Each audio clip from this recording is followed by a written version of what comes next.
Thank you चिराग जी, आपने एक ऐसी संस्था बनाई, मुझे लगा कि मैं उसी एरा में पहुंच गया जहां से मैंने स्ट्रगल शुरू की थी।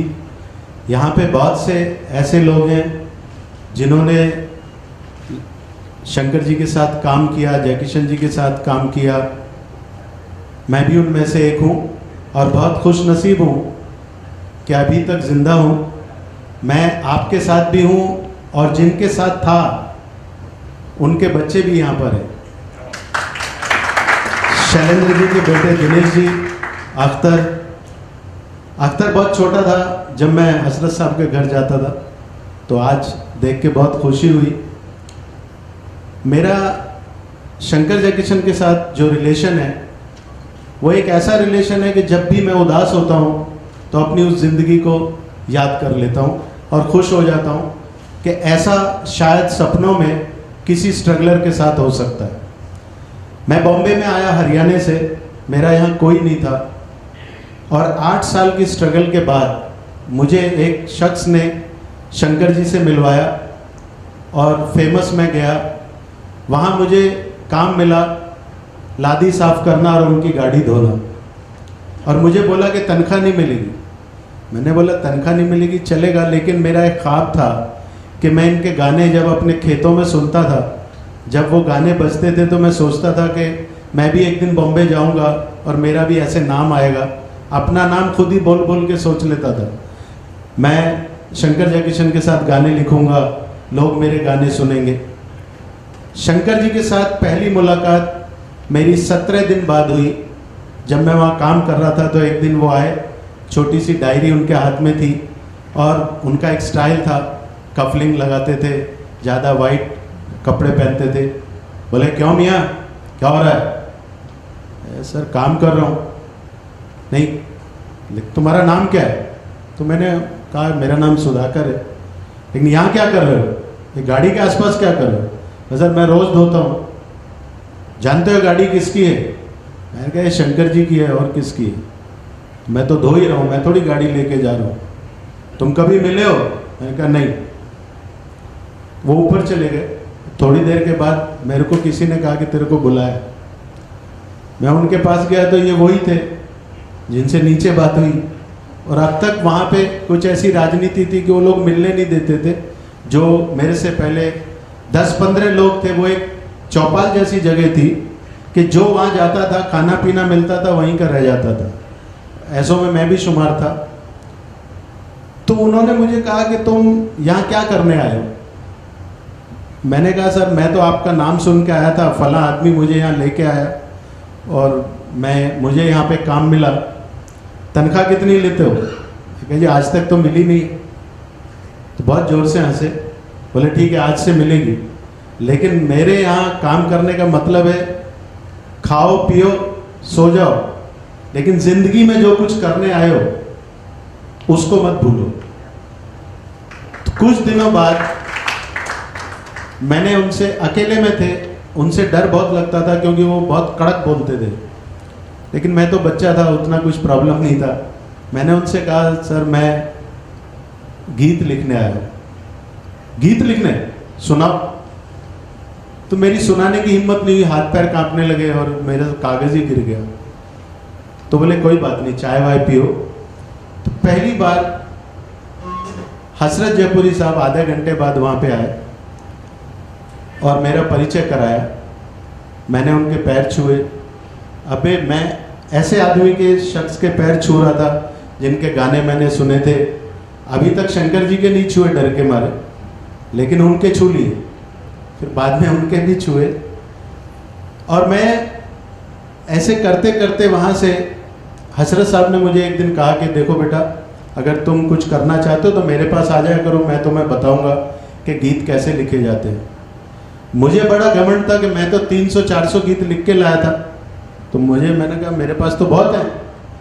खार में रहते थे कैलाश बिल्डिंग में, वो मैं चला गया। 1-2 दिन गया, फिर लगातार ऐसा गया कि मेरी हिम्मत नहीं हुई कि उनको अपना एक भी गीत सुनाऊं, क्योंकि जिस तरह से उन्होंने मुझे लिखना बताया वो तो मुझे आता ही नहीं था। कुछ पैरोडियाँ लिखी हुई थी ऊँट पटांग, बाकी तो कुछ नहीं था। लेकिन हसरत साहब ने मुझे समझाया कि फिल्मी गीत कैसे लिखा जाता है। मैंने कोशिश की सीखने की और मैंने उनको बाकायदा अपना उस्ताद माना। तो मेरी डायरी में शैलेंद्र जी की एक तस्वीर लगी हुई थी और मैं हमेशा टिल टुडे अपना काम शुरू करता हूं तो शैलेंद्र राय नमे लिखता हूं, वो भी लिखा हुआ था उस पर। तो हसरत साहब ने बोला, मियाँ सीखते हमसे हो और ऊपर लिखते हो शैलेंद्र राय नमे। तो मैंने कहा, हसरत साहब आप बुरा ना माने, मुझे उतनी तमीज़ नहीं है, लेकिन मैं जब दिल्ली में था तब से मैं यही लिखता हूँ, तो अभी इस लिखने को तो नहीं बदल सकता, मुझे वो बहुत पसंद है। लेकिन आ गया आपके पास तो मेरे लिए आप भी उतने ही हैं, आपने मुझे सब कुछ सिखाया। अगर आप इस बात पे बुरा मानते हो तो मैं नहीं लिखूँगा। तो उन्होंने मेरे कंधे पे हाथ रख के बोला, नहीं बेटा, मैं बहुत खुश हुआ कि तूने सच बोला। और उस दिन से लेके जब तक भी मैं रहूँगा, मैं हमेशा हसरत साहब और शैलेंद्र जी को अपना एक ऐसा आदर्श मानता रहता हूँ कि जब भी मैं कुछ लिखने बैठता हूँ मैं सोचता हूँ अगर वो लिखते तो क्या लिखते, ना कि मैं वैसा लिख नहीं पाता हूँ, फिर भी सोचता हूँ कि वो लिखते तो क्या लिखते। और उसी चक्कर में मैंने यहाँ पे स्ट्रगल शुरू की। स्ट्रगल करते करते एक दिन वो आया कि मैं डायरेक्टर बन गया। मैंने पहली फिल्म प्रोड्यूस एंड डायरेक्ट की। उस फिल्म का टाइटल था गोरी। गोरी के लिए मैंने एक सपना सजाया था कि इसमें शैलेंद्र जी तो तब नहीं रहे थे, मैं कहा हसरत साहब से गाने लिखवाऊंगा और शंकर जी का म्यूज़िक लूँगा। जय भाई भी नहीं रहे थे, तो मैं उनके म्यूज़िक रूम पे गया, 21,000 रुपये लेके गया था। मैंने जाके उनके पैर छुए।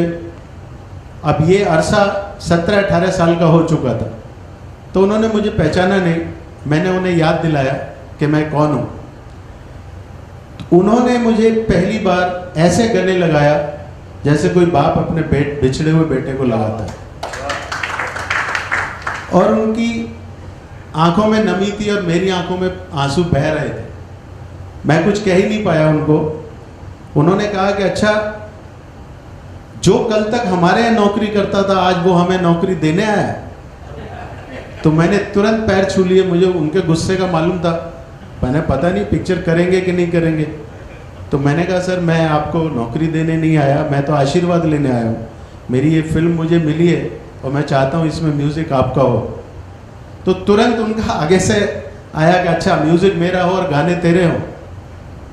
मैं खामोश हो गया। वैसे अंदर से मैं भी यही चाहता था, लेकिन मैं कह नहीं सकता था। मैंने कहा, नहीं साहब, मैं आप ये पिक्चर कीजिए, फिर गाने जैसे आप बोलोगे कर लेंगे। उन्होंने कहा कि कितने पैसे लाए। मैंने कहा ये 21,000 रुपये। उन्होंने कहा 1 रुपया और दो। तो 1 रुपया हमने और दिया, और वो 1 रुपया लेके बोले कि हम इसी 1 रुपये में तुम्हारी पिक्चर करेंगे। मेरी पूरी पिक्चर उन्होंने 1 रुपये में की। और 1 रुपये में क्या हो सकता है, उन्होंने इस तरह से मेरी पिक्चर में म्यूज़िक दिया, मुझे इतना सम्मान दिया। मेरी हिम्मत नहीं थी उनके सामने बैठने की, लेकिन उन्होंने ऐसा किया कि जैसे मैं बहुत बड़ा डायरेक्टर हूँ और वो कुछ भी नहीं है। मेरा म्यूज़िक शुरू हुआ। मेरा दुर्भाग्य ये रहा कि वो घड़ी भी मेरे सामने आई जब मेरा एक गाना रिकॉर्ड हो रहा था और शंकर जी की डेथ हो गई। फेमस में मेरा गाना चल रहा था, हम लोग सब रिकॉर्डिंग कर रहे थे, शायद भरत भाई भी उसमें थे और एनॉक डैनियल अरेंजर थे। हमको मैसेज मिला 12 बजे कि शंकर जी नहीं आ रहे हैं। तो मैंने उनके घर फ़ोन किया। ऐसा कभी होता नहीं था कि शंकर जी लेट हो जाएं। तो घर पे किसी ने फ़ोन नहीं उठाया। फिर दूसरा फ़ोन किया तो मुझे कहा कि शंकर जी ने बोला है कि आप घर पे जो है ना चाबियां भेज दो। ये गाना हो रहा था, उनके जो म्यूज़िक रूम था वो रिकॉर्डिंग स्टूडियो बन चुका था, और इसकी चाबी लेके आ जाओ। मैंने कहा ऐसे कैसे हो सकता है, वो तो बोले थे कि मैं आ रहा हूँ। खैर, मैंने डैनियल को बोला कि सर आप पैकअप कीजिए, क्योंकि उनके बिना हम गाना नहीं कर पाएंगे। अगर करेंगे और वो नाराज़ हो जाएंगे तो फिर क्या होगा। वो पैकअप हुआ और शाम को 6 बजे हमें पता लगा कि वो इस दुनिया में नहीं रहे। वो एक लंबी कहानी है, उनके साथ जो हुआ शायद आपको भी मालूम है। लेकिन मैं वो आखिरी गाना जो हम रिकॉर्ड करने वाले थे, बाद में वो डैनियल साहब ने रिकॉर्ड किया, और कई मित्रों ने फेसबुक पे कुछ ऐसा भी लिखा कि वो ट्यून डैनियल साहब की थी। ऐसा बिल्कुल नहीं है, वो कंपोज शंकर जी ने किया था, उसका म्यूज़िक शंकर जी ने बनाया था। लेकिन चूंकि शंकर जी नहीं थे, रिकॉर्ड डैनियल साहब ने ही किया और किशोर दा ने ही वो गाना गाया। तो मैंने जब ये फिल्म जैसे शुरू हुई तो इसमें एक और मेरे साथ दुर्घटना हुई कि इसका एक गाना था, गोरी है कलाइयाँ, पहनी है मैंने हरी हरी चूड़ियाँ। ये गाना सभी ने सुना होगा। ये मेरा गाना था, मेरे वर्ड थे, मेरा गाना नहीं आता है, मैं ऐसे ही बता रहा हूँ। मेरा वर्डिंग थी, गोरी है कलाइयाँ पहनी है मैंने हरी हरी चूड़ियाँ, गोरी है कलाइयाँ। और एक महान म्यूजिक डायरेक्टर ने मेरा गाना चुरा के आज का अर्जुन में दे दिया और उन्होंने कहा, गोरी है कलाइयाँ तू ला दे मुझे हरी हरी चूड़ियाँ, गोरी है कलाइयाँ। सेम गाना। ये गाना आया तो मैं कुछ कर नहीं पाया क्योंकि मेरी उतनी बिसात भी नहीं थी कि मैं उन लोगों से टकराऊं, और ये गाना सुपर डुपर हिट हो गया। और एक फंक्शन में मैं बैठा था जब वो म्यूज़िक डायरेक्टर बेस्ट गाने का अवार्ड ले रहा था। तो ये लाइफ है, चलती रहती है। शंकर जी के साथ जितना भी मैंने सीखा, जो काम किया, मुझे यही लगा, वो हमेशा कहते थे, बेटा जब भी कोई काम करो, तुम लिरिक राइटर हो, तुम डायरेक्टर हो, तुम प्रोड्यूसर हो, बहुत कुछ हो, लेकिन जब भी कोई काम करो तो ऐसा सोचो कि ये तुम्हारा पहला और आखिरी काम है।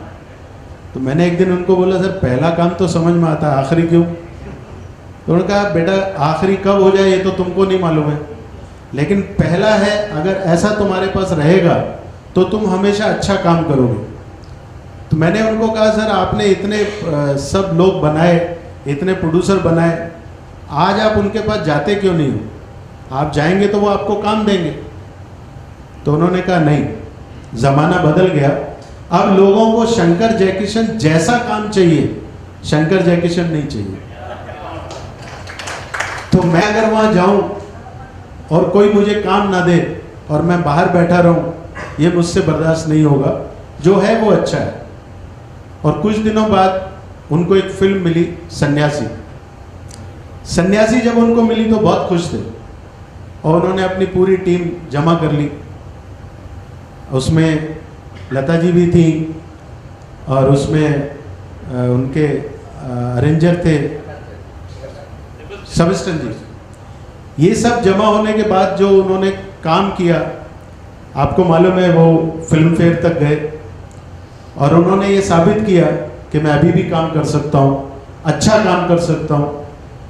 लास्ट जब मेरी फिल्म थी तो मैंने उनको बोला, मुझे आपका एक गाना बहुत पसंद है, अगर आप चाहें तो एज इट इज़ ट्यून दे सकते हो। तो उन्होंने बोला, ऐसा कैसे होगा, मैं ट्यून बनाना थोड़ी भूल गया हूँ, तू वैसा गाना लिख, मैं ट्यून अलग बनाऊंगा। 3-4 दिन हो गए, मेरे को बोले कि क्या हुआ, गाना लिखा? मैं, सर ये संभव नहीं है। बोले क्यों? मैं कहा, मेरे को वैसा गाना लिखा नहीं जा रहा, तो मैं क्या करूं?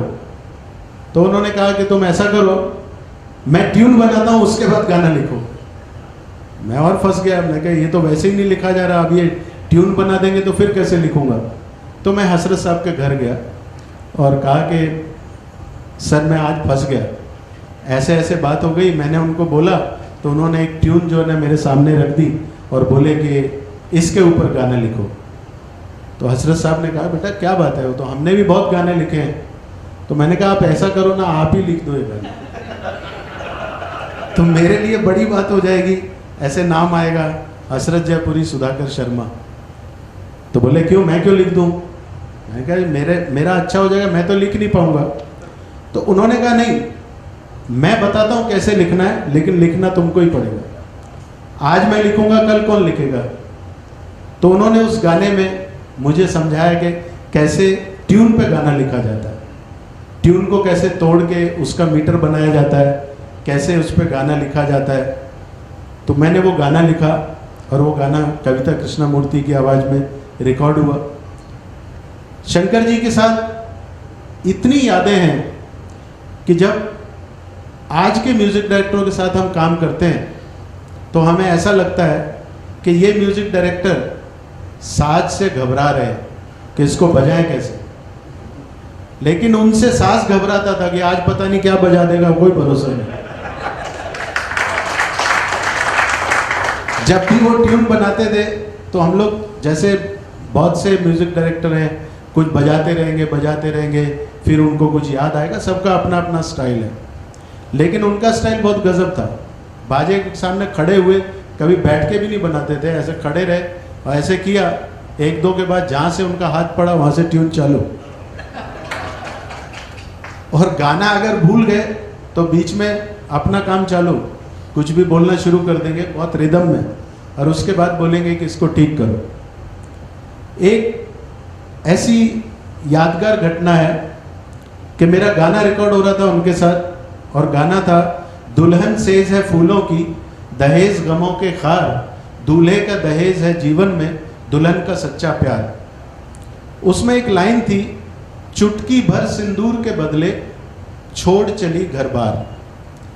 तो मन्ना दा ने बोला कि शंकर जी, ये कोई शैलेंद्र का लिखा हुआ गाना तो नहीं है पुराना? ये मेरे लिए एक सबसे बड़ा कॉम्प्लीमेंट था कि इतना बड़ा सिंगर, इतने बड़े राइटर के गाने को याद कर रहा है। मैंने मन ही मन में सोचा कि अगर ये ऐसा समझ रहे हैं तो शायद मेरी ज़िंदगी संवर जाएगी, क्योंकि ये गाना तो मैंने ही लिखा है। तो शंकर जी ने बोला नहीं नहीं, ये बच्चे ने गाना लिखा, भाई ये बहुत अच्छा लिखता है। तो उन्होंने कहा ठीक है। गाने को उन्होंने दोबारा फिर सुना, रिकॉर्डिंग के बाद सुना। मेरे को बोले कि ये लाइन तूने कैसे लिखी, चुटकी भर सिंदूर के बदले छोड़ चली घर बार। तो मैंने कहा सर, मैंने बस ऐसे ही सोचा कि अगर इस बात को शैलेंद्र जी कहते तो कैसे कहते, वो तो पता नहीं कैसे कहते, और भी अच्छा कह सकते थे, लेकिन मैंने ऐसे कह दिया। तो बोले मेरा घर देखा है आपने? मैंने देखा है। तो घर बुलाया और एक शैलेंद्र जी का मुझे फ़ोटो दिया जो आज भी मेरे घर पे लगा हुआ है। कहा कि मेरे पास उनकी बहुत खूबसूरत तस्वीर है, ये ले जाओ। तो जैसे उनकी जोड़ी थी हसरत शैलेंद्र की, ऐसे ही मैंने दोनों के फ़ोटो अपने घर में भगवान की तरह लगा दिए, साथ में शंकर जयकिशन के। और मैं पूजा करना हो सकता है किसी दिन भूल जाऊं, लेकिन इन चारों को कभी नहीं भूलता और लाइफ में कभी नहीं भूलूंगा। किशोर दा के पास मैंने 17 साल काम किया। उनको एक गाने के लिए मैं बुलाने गया, जो लास्ट गाना मैं बता रहा हूँ। तो उन्होंने कहा कि नहीं नहीं यार, मैं ये गाना नहीं गाऊंगा। मैं, दादा आप नहीं गाएंगे मतलब? बोले नहीं, जो भी मेरा असिस्टेंट बनता है ना, वो एक गाना मेरे से गवाता है और प्रोड्यूसर को बोलता होगा कि किशोर तो मेरी मुट्ठी में, मैं बोलूँगा वो गा देगा। नहीं दादा, मैंने ऐसा नहीं बोला। नहीं नहीं, तूने ऐसा ही बोला होगा, मैं ये गाना नहीं गाऊंगा। मैंने कहा ठीक है। तो मैं जब जाने लगा तो बोले म्यूज़िक डायरेक्टर कौन है? तो मैंने कहा शंकर जी। शंकर जी? हाँ गाऊंगा। मैंने कहा ठीक है। और शंकर जी के साथ जब वो रिहर्सल के लिए आए किशोर दा, तो मैंने पहली टाइम, 17 साल कम नहीं होते सर, मैंने किशोर दा को कहीं भी इतना विनम्र नहीं देखा, इतना झुका हुआ नहीं देखा जितना शंकर जी के सामने। मतलब जब भी किशोर दा को मैंने देखा तो ऐसा ही देखा, एकदम बुलंद, एकदम सब, हाँ क्या हो रहा है, अच्छा ठीक है ये। वहाँ जैसे ही उनकी एंट्री हुई तो मैं देख रहा था उनको कि ये क्या। तो गए बड़े प्यार से, तो उन्होंने कहा किशोर ये गाना है। हाँ मुझे मालूम है, इसने लिखा है, ये ट्यून है। नहीं वो तो हो जाएगा। इधर उधर की बातें करते रहे, कोई रिहर्सल नहीं की उन्होंने। और उन्होंने कहा नहीं आप जो बोलेंगे तो मैं गा दूंगा। मैं तो जस्ट मिलने आया था, इधर बॉम्बे लैब में मेरा गाना था, तो मैं सोचा आपसे मिल लूँ। शंकर जी से जब वो बात कर रहे थे तो मुझे लगा कि शायद जितना मुझे नहीं मालूम कि ये कितने महान हैं, जो किशोर दा उनसे बात कर रहे थे और जिस तरह से बात कर रहे थे, मैं समझता हूँ कि एक टीचर और स्टूडेंट जैसी बात हो रही थी। जबकि किशोर दा खुद लीजेंड, इतने बड़े लेकिन जब वो उनसे बात कर रहे थे, नहीं नहीं शंकर जी ये अगर ये देख लीजिए आप कैसा है, मैं गा के बताता हूँ आपको। नहीं नहीं तू गा सकता है, मुझे मालूम है, ये ऐसा कर वैसा कर, पूरा उन्होंने ऐसे ही बताया। और किशोर दा सिर्फ मन ही मन में शायद रिहर्सल कर रहे होंगे, उन्होंने गाना वैसे गाया नहीं। और उसके बाद शंकर जी उनको लिफ्ट तक छोड़ने आए। ये सीख मैंने पहली बार देखा कि वो आदमी इतना झुका हुआ है, सब कुछ है, लेकिन शंकर जी फिर भी उनको लिफ्ट तक छोड़ने आ रहे हैं। और जब वापस आए तो मेरे को बोले, बेटा ये बहुत बड़ा सिंगर है, ये हमारे पास जो है ना ये गाएगा ना, इस गाने की ज़िंदगी बन जाएगी। तो शंकर जी जब भी कोई बात करते थे, किसी काम के लिए जब किसी को याद करते थे, तो वो हमेशा बोलते थे कि ये काम जब होगा ना तब तुम्हें पता लगेगा इसकी कीमत क्या है। तो मैंने उनको बोला कि नहीं, हमें तो अभी भी मालूम है कि इसकी कीमत क्या है। बोले नहीं, अभी नहीं मालूम है, अभी किशोर जब इस गाने को गाएगा तो ये गाना बहुत बड़ा हो जाएगा। लेकिन दुर्भाग्य वो गाना ना मेरी फिल्म में रहा और ना पब्लिक तक पहुंचा।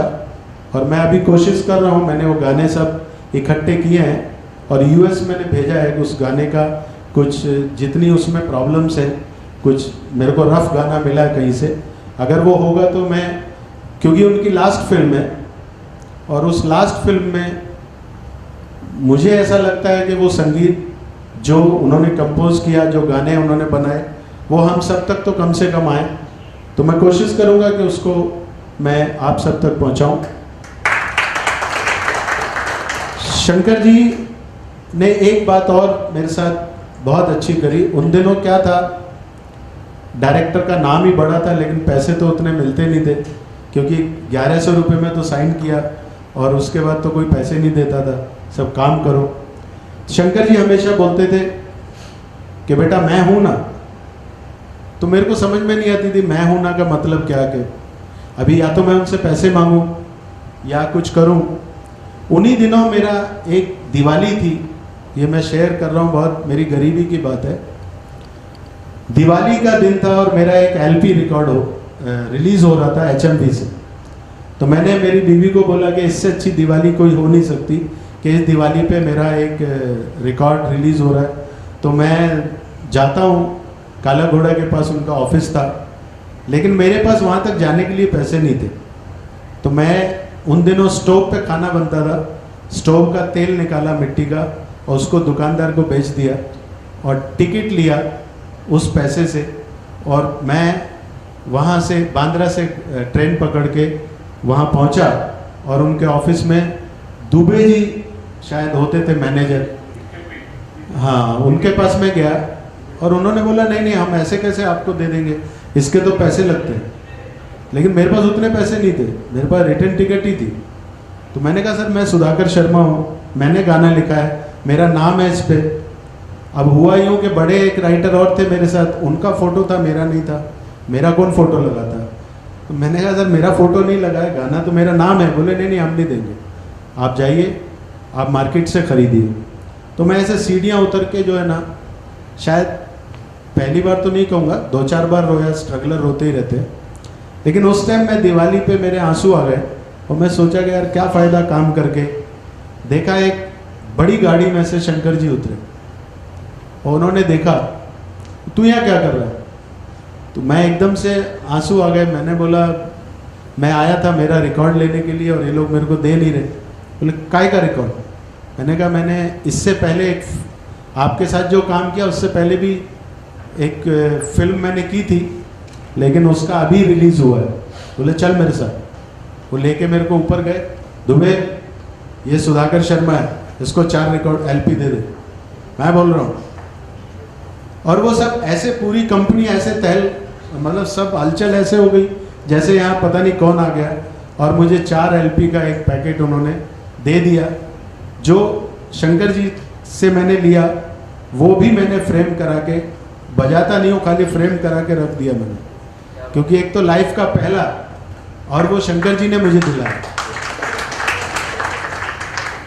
तो आज जो कुछ भी मैं हूँ और जहाँ तक पहुँचा हूँ उसमें शंकर जयकिशन के शंकर जी, हसरत जयपुरी साहब, इनका इतना हाथ है कि मैं इनका कर्जा तो शायद नहीं चुका पाऊंगा, लेकिन हाँ, मेरी ज़िंदगी की जितनी रोटियां हैं सिर्फ इनसे इंस्पायर होके ही मैं खाता जरूर रहूँगा। धन्यवाद।